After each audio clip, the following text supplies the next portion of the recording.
taking responsibility and accountability for your actions is such a powerful way to call your energy back to yourself and feel empowered in your body, because you're no longer exerting your energy, blaming oversleeping, blaming that person, blaming this thing, blaming traffic, blaming life, blaming society, like whatever. It's like, take some accountability for your piece in it and do better.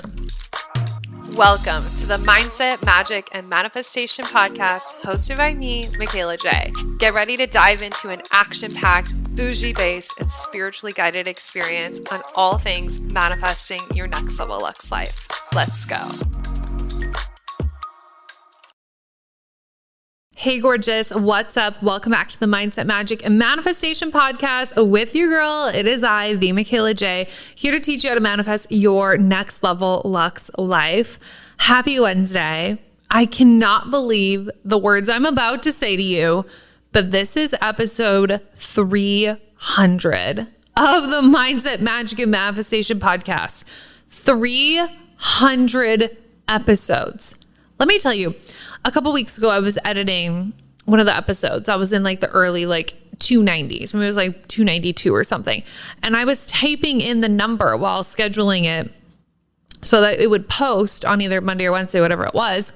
And I looked at the number and I was like, is that correct? Like, are we really almost at 300 fucking episodes? That is crazy. That's insane. We've been doing this together for almost 7 years. Can you believe that? It's so on par with what I wanted to talk about today, because commitment, consistency, discipline pays off. And let me tell you, it feels so fucking good. I can't believe we're at 300 episodes. Thank you so much for listening week after week. Thank you for sharing the podcast with your friends, with your family, with your sister, with your mom, with your bestie on Facebook, on Instagram. Like, thank you so much. I can't believe we're at 300 episodes. I can't believe. And I feel so grateful that you want to listen to me sit here and yap about how to change your life for years on end. I get so many messages from girls that are like, oh my gosh, I found you way back when. And then I lost your podcast for a while and I wasn't listening to podcasts, or life got busy and now I'm back on it. And I'm kicking myself forever, missing those 5 months, missing whatever. And it's just so wild that we've been through so many iterations together of up levels. We've been through so many up levels, period. You guys have been with me for a lot of moves. We've lived in Nebraska, we've lived in Bali, we've lived in LA, now we live in Texas. It's crazy. Episode 300. So I knew I wanted to do something special for this episode. And I wanted to talk about one thing that has completely changed my life. And it's 75 Hard. And I want to break down my top 10 biggest takeaways from doing the Live Hard program, because when you're listening to this, I will have just finished my second year of doing the full Live Hard program, which is also insane. And what crazy timing. I didn't know I'd be finishing around the time I'd be doing episode 300. This is just so wild. So I'm really excited to get into my top 10 takeaways and how 75 Hard and the Live Hard program has absolutely changed my mindset for the better over these last few years, and how you can apply some of these tips into your life, even if you're not doing something like 75 Hard. Before we dive in, I want to remind you about our latest little freebie thing you can snag, the Instant Manifestation Reset. What this is a 3-part audio training series. So it's basically a bonus little podcast series on resetting your manifestation energy so you can snap into a reality where you're collapsing time around your manifestations, your success is inevitable, and your desires are consistent, okay? Each day you're going to get an audio training about why you're manifesting inconsistently, the science and energy behind your manifestations, collapsing time, making your success inevitable, and other bonus resources. That way you have your own little spring reset to your manifestation journey. This is going to be the last week that you can snag limited time access completely for free. After this week, to sign up, there will be a paid link included. So if you want to tune in, you want to snag snag a little freebie. Make sure you get your booty inside. It is so gold. Everybody's been commenting on it of like, this is so good. I'm already having breakthroughs. My mindset's totally shifting. It's only day 2. You're going to want to get inside. Okay. The link for that is in the show notes, or you can message me over on Instagram. Now, let's get into this episode. Top 10 things I have learned from doing the Live Hard program. So let me just break this down for anybody who doesn't know what the Live Hard program is. Andy Frisella, the founder of First Form, I almost said CEO. He's not the CEO anymore. His brother is. The founder of First Form created a mental toughness challenge called 75 Hard. This has gone viral on the internet. I've talked about it literally a million fucking times. 75 Hard is for 75 days, you complete a mental toughness challenge, which includes one 45-minute workout every day, one outdoor 45-minute workout every single day, a gallon of water every day. You stick to a diet, no cheat meals, no cheat days. If you have a cheat day and fall off your diet, you have to completely start over. No alcohol, progress picture every single day. And you have to read 10 pages of a business or personal development, self-help type of book. Fiction does not count for this. It's all about growth mindset. 75 days of that.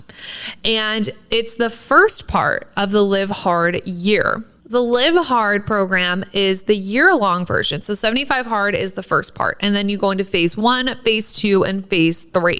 When you are listening or watching this, because by the way, we have video every week now for the podcast, which is so amazing. When you're listening to this, I will have just finished my 3rd and final phase for the entire year, which is such an accomplishment because these phases are meant to challenge you, literally.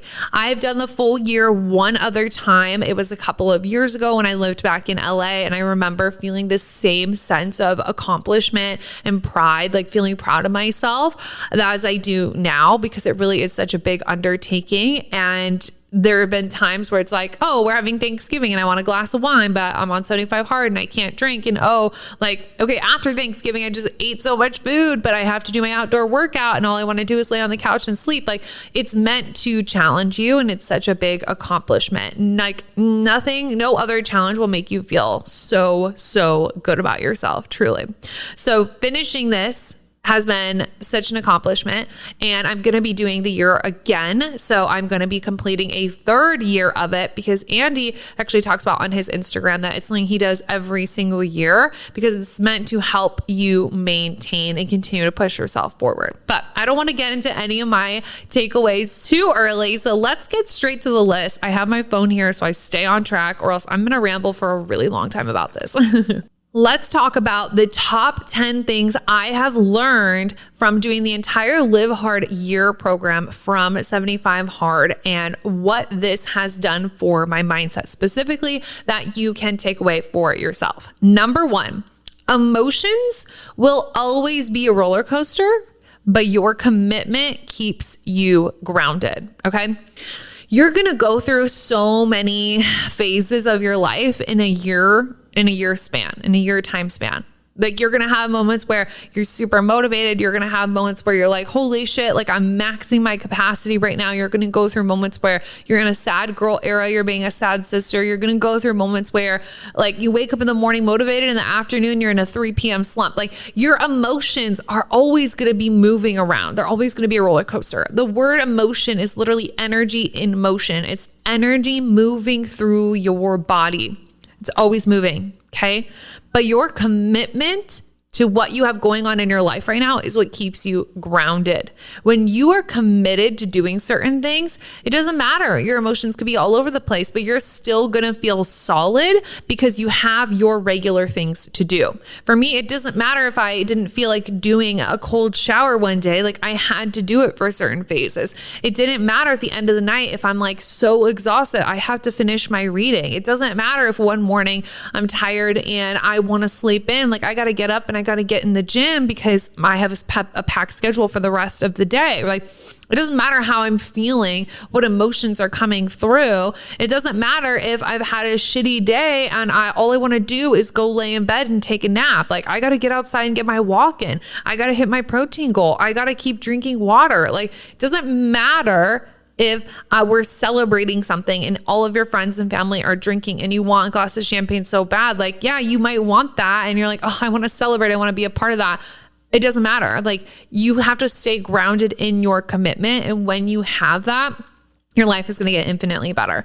We so often jump from emotion to emotion to emotion, like how I'm feeling, and we dictate what we do next based off of how we're feeling, rather than what our commitments are that we need to show up for and what our goals are. This is why so many people, I feel like, struggle with following through on their goals, is because they're so used to this pattern of following their emotions and disregarding their commitments. And it's like, yeah, it's going to be more difficult for you to follow through and stay accountable because you have truly no sense of commitment in that way. Like, if it's negotiable for you, it's not a real commitment, and your commitments keep you grounded. Same thing in a relationship, right? When you're in a committed relationship, it keeps you grounded. You have somebody who always has your back. You have that person you can always go to. I feel that way about my marriage. It's like, I have my built-in best friend. I have a strong support system. I have this commitment, and that commitment gets to work for me. My emotions can be up and down. I could be having the worst day ever, and I know Austin's going to be there for me. I could be having the biggest celebration of my career, and I know he's going to be there for me. Like, that's what keeps you grounded, are your commitments. And we stray away from that because we don't want to be held. A lot of times we don't want to be held accountable, but a lot of times we don't want so much on our plate, and like, what if I don't feel like it, right? But your commitments are actually what's going to get you through the toughest of times, because when you can't willpower yourself into taking like action on your goals, like, you're at minimum going to follow through on your commitments. This actually segues perfectly into number 2. Commitment means follow through. Okay. There's no option to fail. Why are you letting failure become an option? So a couple things I want to say in here. Commitment means follow through. You're committed to something, you do it. I have talked about before how it's so important to be a woman of your word. That's how you build trust with other people. That's how you build trust with yourself. And that's how you start to believe the things you say more. If you are always saying, I'm going to manifest this, I'm going to manifest that, and you never take action on it, you're going to start to not believe yourself anymore when you say those words, because you're like, yeah, I'm committing to doing this, but then you don't actually follow through and you don't believe yourself. That's not a commitment. And when I say there's no option to fail, this is specifically talking about with 75 Hard, people that fail 75 Hard. And I talk to a lot of people that have failed 75 Hard. To me, that's not an option. Like, that doesn't make sense to me, because when I commit to a challenge, when I commit to showing up for something, I'm showing up for it. It's not, let me try and see if I could do 75 hard. I'm doing 75 hard. Let's see how far I can make it. Like, I hope I can make it 75 days. It's none of that. It's, I'm doing 75 hard. For the next 75 days, I'm not fucking drinking. For the next 75 days, I'm taking my ass outside. I don't care if it's 6 a.m, 3 p.m, or 11 p.m. I'm getting in my outdoor workout. Like, there's no other option than following through with my commitment. And I've seen so many videos on the internet talking about 75 hard. I saw one video one time, and it was a girl on vacation, and she was like, I was on day 43 of 75 hard. And she was like on a trip, and she was like, and then I realized it's not that deep. And I said, fuck it. And it was her drinking a cocktail on the beach. And that broke my heart, because it totally goes against the whole point. The whole point is building mental toughness, of following through, of learning true discipline. And to say it's not that deep, it is that deep.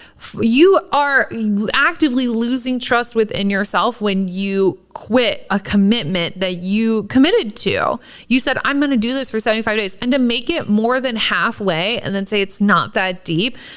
A lot of times when people are that way, they miss the point, right? They might be doing it just for a fitness, like a fitness outcome. Like, they want to lose weight. They want to get, hot for summer, like have a bikini body ready. It's truly, it's got fitness elements, of course, but it's about mental toughness. It's about following through when you don't want to do it. It's about challenging yourself.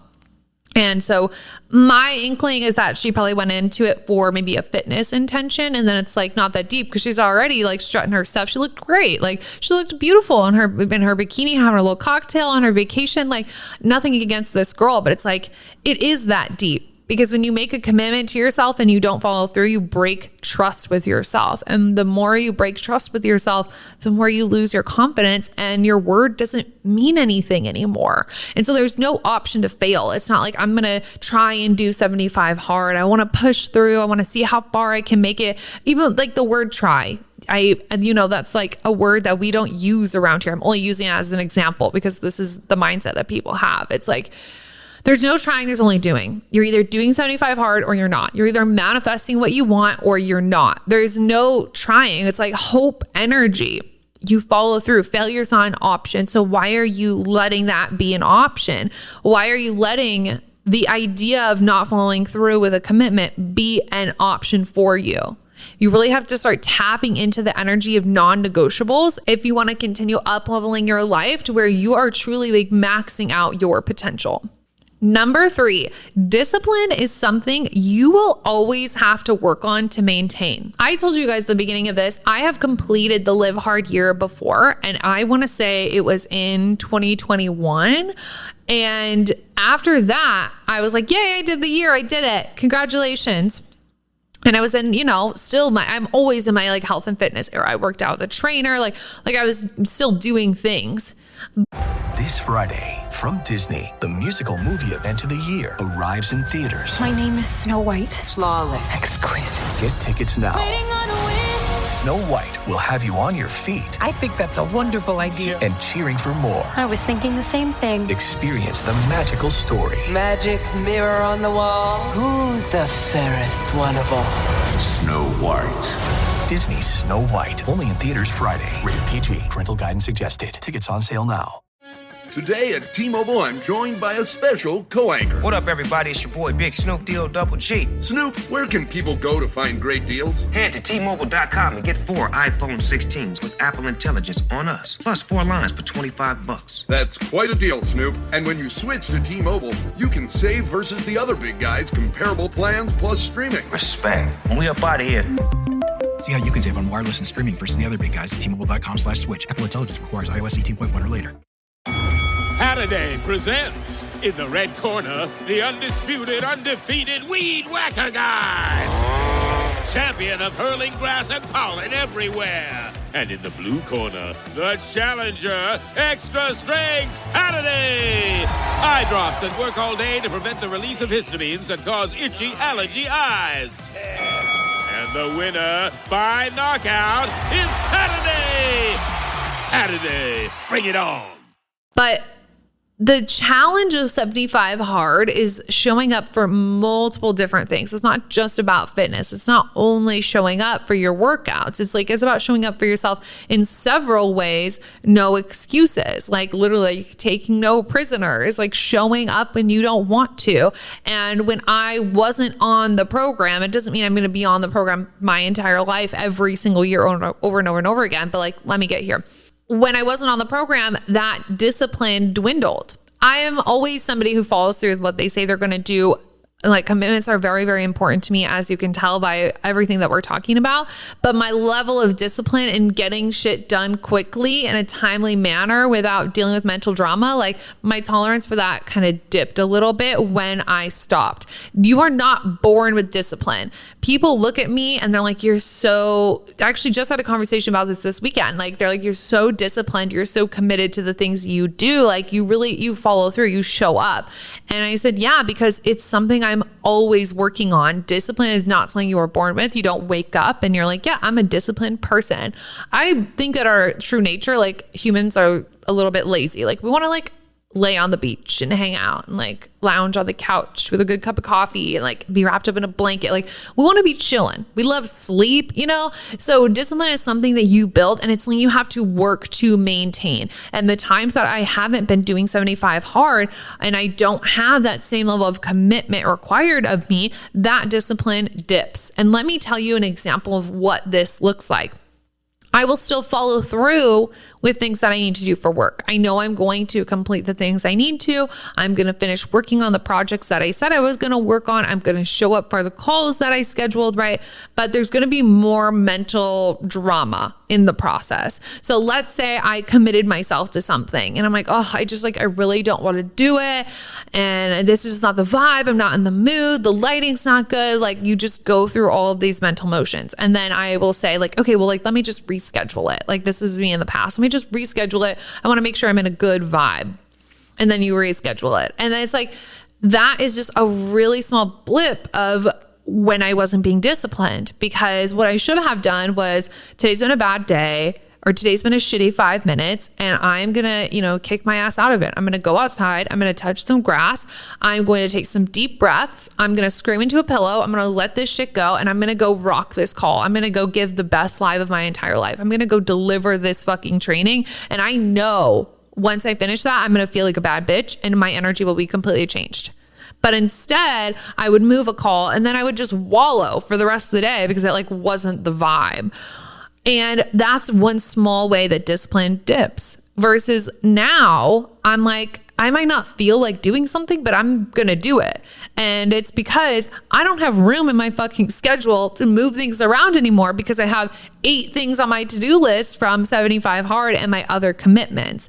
And so I'm just going to stay disciplined. I don't feel like it. That's too bad. Deep breath. Let's go.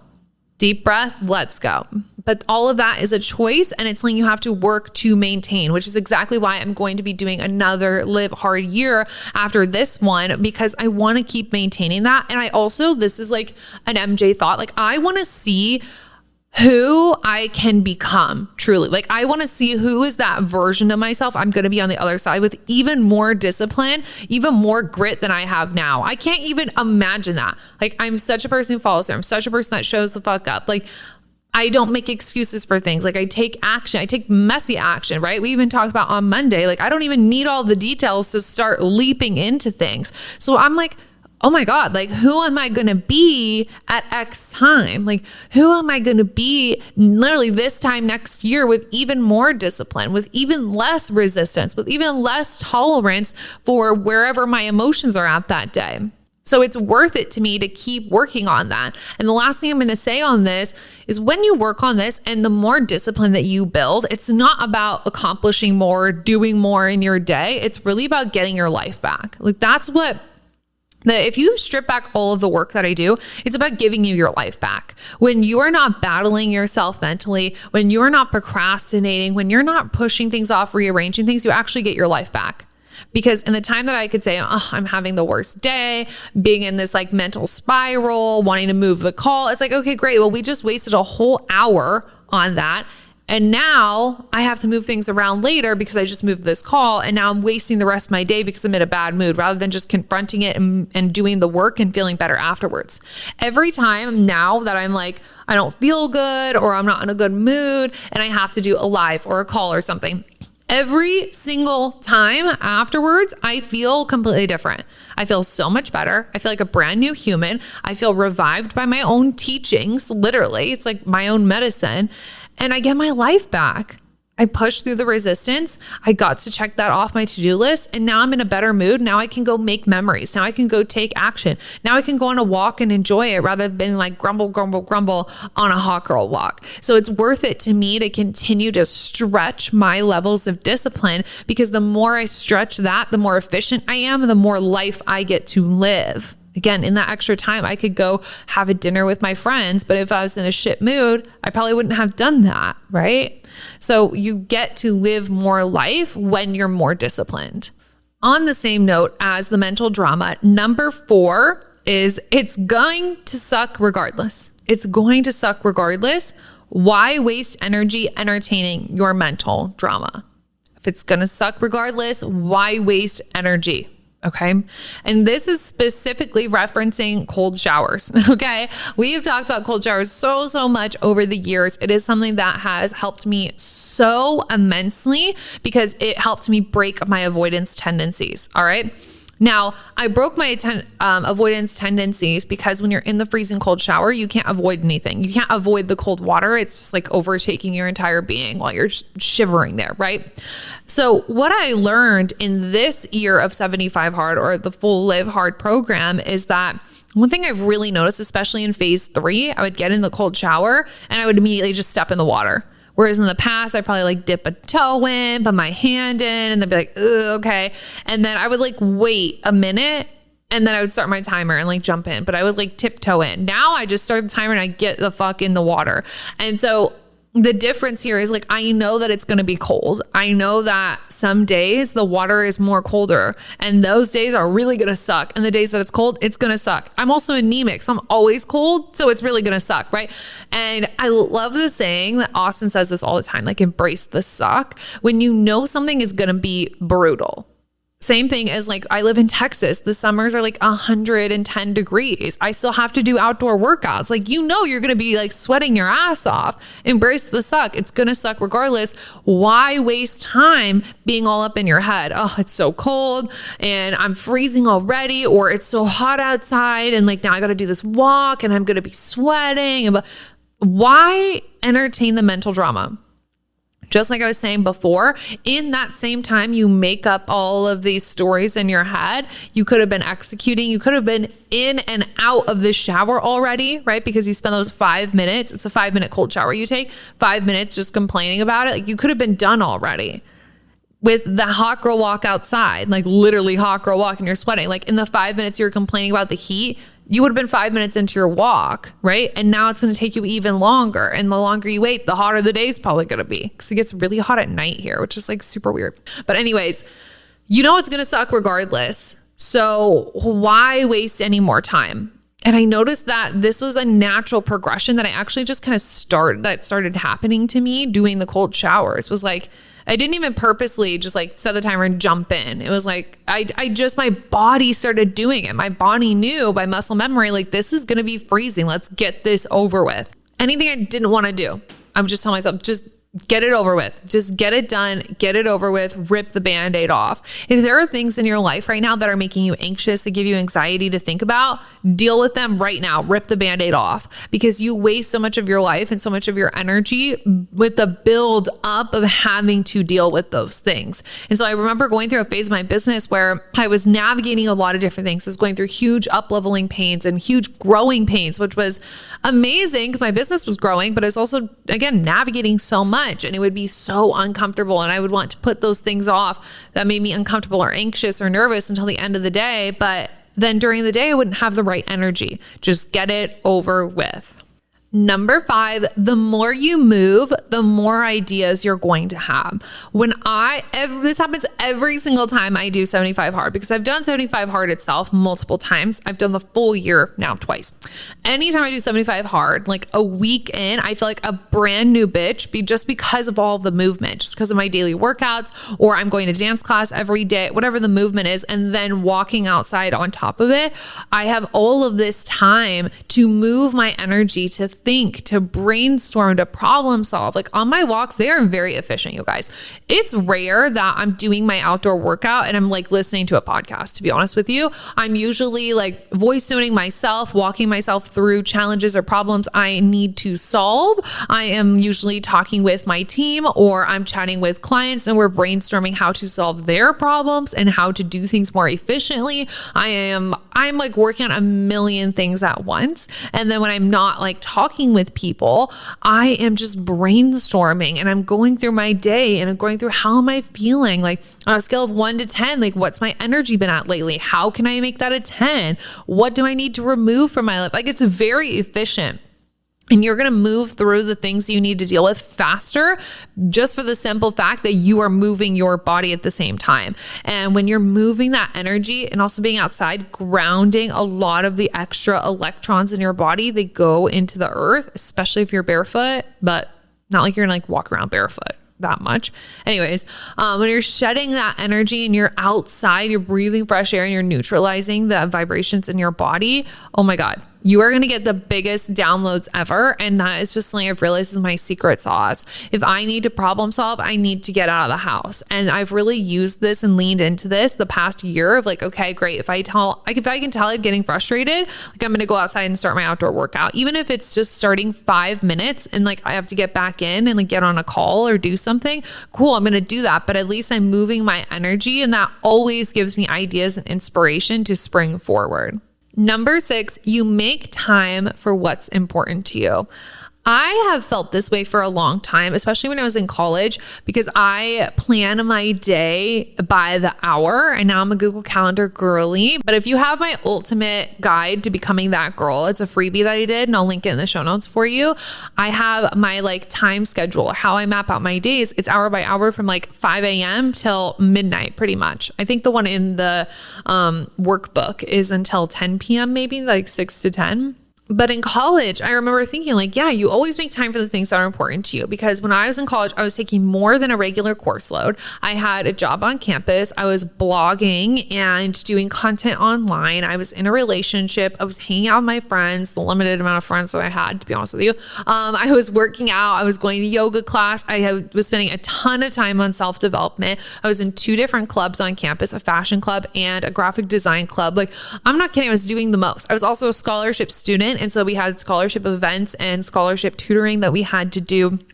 I mean, like the list goes on and on and on. I was also traveling a bunch. I mean, truly like on and on and on. And I had to get really efficient and really savvy with the time that I had in my day. And it's true, like you make time for what's important to you. You find the time in between things. There's so often that we're wasting like 15 minutes on something that could have gone to checking in with a friend, right? Like 15 minutes you're scrolling on your phone, you could have called your grandma, right? 15 minutes that you were, or an extra 30 minutes, you watched another episode on Netflix, you could have done an extra workout. You could have worked on your Instagram content. If you say you want to be a creator full time, then like, why aren't you dedicating that time? If it's truly important to you, you're going to find a way. It's the people that say like, oh, well, I don't have time, but like you have a Netflix subscription and you're being so available to everybody all of the time. Like one thing that Austin and I have changed recently is he loves to call me when he's driving like to and from work. And I'm really busy with a bunch of projects I'm working on right now. So we actually like set this boundary and we agreed like, hey, when you're driving to and from work, don't call me anymore because I'm going to be spending that time working on these projects. That way, when you're home, we can spend really intentional time together. And it serves everybody because I have that extra, like his commute's like 45 minutes. So I have that extra 45 minutes to get done what I need to do. When we're together, we have even better time because now we're fully catching up in person. And now he has that time in the morning and in the evening to call his friends, call his family, listen to a podcast. He loves an audiobook, listen to an audiobook, like have that time for himself as well.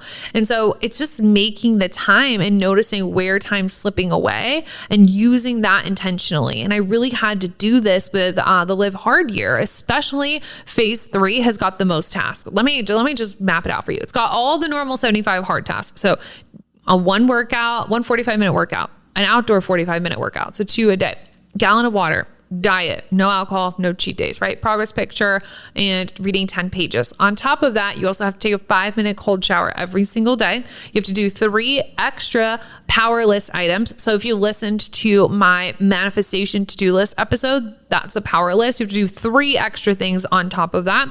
You have to meet somebody new every single day, like have a conversation with a stranger and do an act of kindness. It's a lot of shit. Okay. So when you're doing that, and like with even the power list one alone, that's adding in an extra 3 action steps. Like it's 1 action step on your list, but it's 3 things to your day on top of your normal day to day. And when you've got to manage that on top of normal life, you have to be efficient about your time. And if you want it bad enough, you will make the time for it. Number 7 is radical self-responsibility. This is something that's really, really important to me in general, but to a next level. Okay. If something takes me a long time, it's my fault. And I'm going to give you guys the exact example of what I'm talking about here. Throughout 75 Hard, I have moments where I am up until like 2 a.m, you guys, like truly, like being fully honest. And it's all my own fault. It's when I don't follow the schedule for the day. It's when I push things off until later in the day. Like it could be I overslept, right? And so then I wake up at 7 instead of 5. And from 5 to 7, I could have got both workouts done and a cold shower and blah, blah, blah, blah, blah, right? Could have done all of these things. And then now I have to spring into my day. Well, me oversleeping was probably because I didn't go to bed at the right time that day, or maybe I snoozed, like some sort of self-sabotage or just some sort of action that I need to take accountability for. There's been a couple nights where I'm up until like 2 a.m. and it's because I'm finishing a workout and then I have to read, and then it's like, fuck, I didn't take a cold shower that morning, right? And so it really teaches radical self-responsibility and owning that, because this is a new level. It's so easy to blame like oversleeping, but why did you oversleep? Okay. This is where that extra level of accountability and responsibility comes in. Why did you oversleep? Oh, because I didn't go to bed on time the night before. What were you doing? You were watching Netflix, you're scrolling on your phone. Who knows what you were doing? Okay. Maybe you drink caffeine too late in the day. I've definitely had that problem. Like, these are your own actions that cause this. Oh, you overslept. It's because you hit snooze. And then you didn't wake back up, right? And then you suddenly overslept. Like, there is a level of responsibility you can take in this. And when you take that, you take the power back. Most people want to blame oversleeping. Most people want to blame traffic. Most people want to blame something outside of themselves, because when they accept responsibility, they shame themselves and they make themselves feel bad for it. That doesn't have to be a part of the process. You don't have to shame yourself, but you can accept responsibility and say, I'm going to do better tomorrow. So for me, when I'm staying up until 2 a.m, finishing 75 hard tasks, like, I'm not going to complain about it because it's my own fault. And when something is your fault, you don't need to drag yourself through the mud. You say, I need to do better. This is why I'm at this place. This is why this is happening. How can I prevent that moving forward? And just make it short and make it sweet. Notice the theme in all of these is that we're really removing the mental drama. You're becoming a sharpened version of yourself. It's like, I'm not going to push things off. Like, I got to make time for this, and I need to take accountability and responsibility for the times that I did push it off. And I'm going to jump straight into the cold shower because I don't want to deal with the mental drama. I don't have the extra time to entertain these crazy thoughts. Like, I have to dive in head first. I need to follow through with my commitment. There's no going back and forth. We've got to take action. Become a sharper version of yourself. Taking responsibility and accountability for your actions is such a powerful way to call your energy back to yourself and feel empowered in your body, because you're no longer exerting your energy, blaming oversleeping, blaming that person, blaming this thing, blaming traffic, blaming life, blaming society, like whatever. It's like, take some accountability for your piece in it and do better. Number 8, meeting new people doesn't have to be awkward. This is such a funny one, and I had to include it because phase 3, you have to talk to a stranger every single day, like an actual conversation, not like ordering coffee. Hi, how are you? I'm good. Can I get a cold brew? That doesn't count. Like, a real conversation with somebody, and it doesn't have to be long, but it needs to be an intentional conversation. I work from home. I'm in the studio right now. No one's here. Sometimes Allie is here, the owner of the space, but I'm always here alone. Like, I spend so much of my time alone. I go to the gym. I don't talk to anybody unless Caleb's there with me. I go to my coffee shop and I talk to my normal baristas who I know. Like, I don't talk to new people very often. And I'm also an introvert. Like, I recharge being alone. And it depends on the day of the week you get me, but I can be really socially awkward, to be honest with you. And that's actually, like, I don't know, it feels wrong to say that now because I'm stepping out of that identity. But for most of my life, I felt very socially awkward. I never knew what to say to people. I never knew how to connect with new people. And especially being like a mindset spiritual girly, I didn't really know how to talk to normal people either. So it was something that I wouldn't say I like struggled with, but it was a challenge of mine for a really long time. And so doing this in phase 3 had been the biggest challenge. And there would be days where, like, I didn't talk to anybody new all day, and I would literally have to go to Target at like 8 p.m. and like walk around the store and find someone to talk to. And I felt like a fucking weirdo. But then I would strike up conversations when I would just like go to the clothing section and like talk to a girl and like compliment her outfit and strike up the conversation that way. And I would just talk to like the actual nicest people ever. And nothing has like come of any of the connections. Like it's not like I got everyone's Instagram or like phone number, but it just reminded me that like people aren't that scary. It's like, and it doesn't have to be awkward. And when you approach people with like cool, calm, collected manner, like that's the energy that you're going to get back. Not everybody is super receptive to having a conversation with a stranger, and it's totally understandable. I wasn't until this challenge, but it's funny how much you grow once you step out of your comfort zone, because it was so awkward for me at first. And after a while, I got good at it. And now I find myself in the habit where like I'll have had a conversation with a stranger, but then I'll be at like a new cafe and I'll be asking the barista a bunch of questions, like starting a conversation. Or Austin and I went to our favorite vegan burger spot here in Austin the other day. They just opened a new location. The guy working had like made some sort of like comment about my business. So I was like, oh, are you the owner? And he said, yes. And then we had a full conversation with him. And that was like literally the third new person I had a conversation with that day, which is so wild. Like me 6 months ago would not have done that. And now it's like a normal part of how I interact with society. And it's so nice because it gives you more of that sense of community. But again, it takes your power back. I used to feel really awkward. I used to feel really uncomfortable. I used to feel like, I don't know, like not the power was in the other person's hands, but it was like, oh, this is what it is. Actually, now I'm saying this out loud. How I'm going to feel after this interaction depends entirely on their response. So it's like an external validation thing almost. It's like, I'm only going to feel good about interacting with this stranger if they feel good about the interaction as well. And if they didn't, and if they weren't super receptive, afterwards I felt really awkward, really uncomfortable, like really icky. And now I'm at a point where I'm like, that doesn't matter. Like if they're not super receptive, like that's fine. That's their choice. I don't let that impact me, and I don't let that have power over me. Like now if I see a girl in public and I really like her workout set, like I'm going to tell her that. Like yesterday I was at dance class and this girl had like the most beautiful long hair, and I stopped her in class and I told her that. I had already talked to a stranger that day, but I was just like, you have the most beautiful hair. And she looked so happy with that compliment. Like you never know what people need to hear. And we just ended up having a whole conversation. And so it's me taking my power back kind of like socially, but it's funny how you watch these things change about you and just like how I interact with the world now that it's kind of a habit of mine. Which is actually the perfect segue into number 9. Pushing your limits is how you get better. I feel like a better human and a more equipped person because of shifting what I felt was my social awkwardness. And I'm going to give you the perfect example of this. I have been going to my dance studio for like a year now, I believe.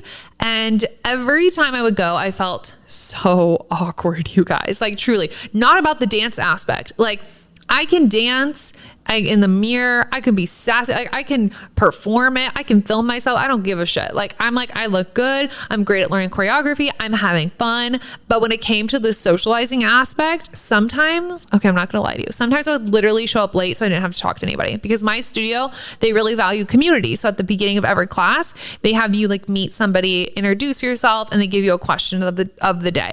And I used to always feel so fucking awkward doing that, of like talking to these strangers, and they did it in such a cute way. They're like, we want you to feel comfortable and know who you're dancing with. Like very, very cute. I always felt so awkward. And again, sometimes I would show up 5 minutes late just to skip that part. I'm not lying. Like I just felt like, I don't know how to talk to normal people. I'm awkward. This is weird. I hate small talk. These small talk questions, right?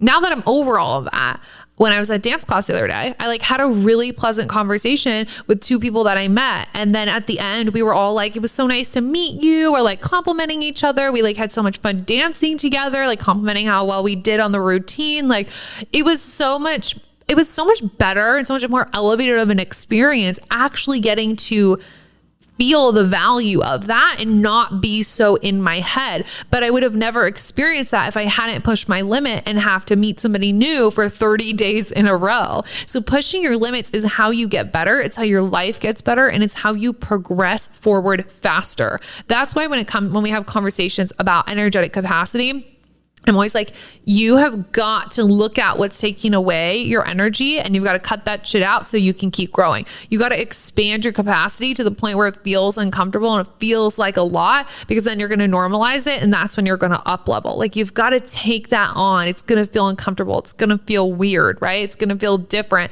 That means you're growing. And number 10, my last and my biggest takeaway from doing the Live Hard program is that who you choose to be in between phases is the most important part. This is where you really see the change that has happened in your life. What I mean by this is when you're in between, because there's like 4 phases of it. 75 hard, phase 1, phase 2, phase 3. There's time in between each one. Like, you're not doing 75 hard for an entire year straight. And what you choose to do and who you choose to be during the in-between phases is going to show you everything you need to know about yourself. Do you drop the discipline? Do you completely cut off all the habits? Do you stop drinking water? You don't even look at a fucking book? Like, how are you being in between? Are you immediately going and binging sweets after not having them for 30 days, for 75 days, whatever? It's like, are you now ignoring people you meet in public? Are you not doing your power list? Like, this is so important. Who you're being in between means everything. And it's the same with manifestation. When it's like the moment you decide you want something between the moment you have it, who are you being in that process? That's what makes the manifestation. That's what shows you're actually ready for it. That's what shows that you're a different person. You identify differently. You're now an energetic match. For example, when I finished 75 hard, after 75 hard and before phase 1, you have to wait 30 days for this exact reason of like, who are you going to be? What are you going to do in these 30 days when you don't quote unquote have to do the tasks? And my 30 days was June going into July. That is like the hottest part of the summer here in Texas. And when I had finished in June, it was warm, but it wasn't like hot. Like, it was probably like 90s, but it wasn't like 110s yet. And in the 30 days in between, I kept doing walks at least 4 to 5 times a week, because I said, I told myself, like, I have to keep my body trained for this. And I have to keep my body like in the heat that is gradually warming up, so that when I enter phase 1, I'm not, 1, getting fucking sunburn, and 2, shocking my body with all of this extra exercise that I hadn't been doing and the heat on top of it. In between, I chose to be a version of myself that set herself up for success. That's the underlying message, right? And Andy Frisella talks about this on his podcast. Like, oftentimes people do 75 hard, and the 76th day, once they're done, they're immediately like binge drinking beer, they're eating out, they're having a whole fucking cake, like everything goes out the window. And it was like, what was all of that for? Not meaning like that you can't do those things. Like, in between phases, I definitely have a drink. I love wine. I love champagne. Like, I won't be like doing 2 workouts every single day, but everything in moderation. And so many people just throw everything out the window. And it's like, then you didn't learn anything. Even the fact that I'm telling you I'm continuing to have conversations with strangers after it's done, that's exactly what I mean and how it's showing up. Another example I have of this from the full year-long program is during phase 2, my diet was hitting a protein goal and eating 3 meals a day, because I was eating 2 meals a day very consistently. But with all the exercise, your metabolism is spiked, and I was always hungry. And then I was putting off eating my protein till nighttime, and then I was eating like so much protein before bed, and I just felt ew. So I was like, okay, you know what? For phase 2, we're going to do 3 meals a day to spread out the protein. And now I always eat 3 meals a day. So it's the lasting impression that it leaves on you that makes the biggest difference. And that if you keep up with that, it shows that commitment's important to you. The discipline really got to you. Like, the mental toughness, what you were meant to get out of the program, you actually got. So those are my top 10 takeaways from finishing a year of the Live Hard program, a year of the 75 Hard program. It changes my life every single time that I do it. And these mindset lessons shift so much. Like it shifts so much about embracing the suck and knowing there's going to be things you don't want to do that you're going to have to do sometimes, and just get it over with, rip the Band-Aid off, not avoiding, but it's like no longer entertaining the mental drama and wasting your time and wasting your life. It's about efficiency, being productive, managing your calendar, making time for things, showing up, truly honoring your commitments and honoring them long-term, being a different person after each phase. After, even if you just did 75 hard, like who do you choose to be after that experience? Challenging yourself, pushing your limits, stepping outside of your comfort zone. Like these are things that you don't learn unless you really go in and you go deep and you commit long-term to doing something that's going to change your life. I hope you loved this episode. Thank you for listening to episode 300 of the Mindset, Magic, and Manifestation podcast. If you got a value add here, if you had a breakthrough, if you had a big takeaway, I would love it if you shared over on your Instagram stories and gave me a tag. I'm at the Michaela J, and seeing you help me celebrate 300 episodes would be so, so special to me. So thank you in advance for sharing to all of your humans. And you know what? Cheers to 300 more. Bye.